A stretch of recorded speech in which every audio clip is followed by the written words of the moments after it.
Taste the Daily.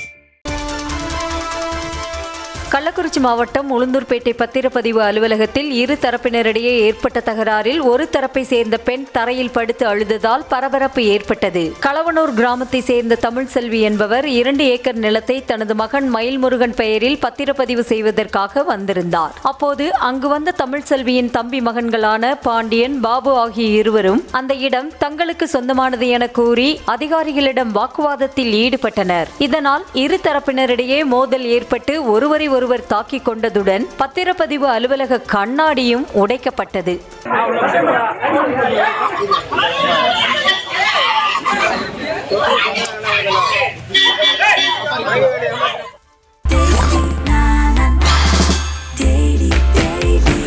Taste Daily. Taste the Daily.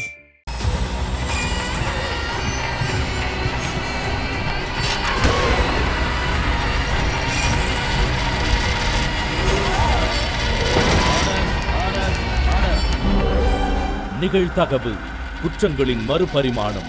நாள்தோறும் இரவு 10 மணிக்கு இணைந்திருங்கள் நமது நியூஸ் தமிழ் தொலைக்காட்சியோடு.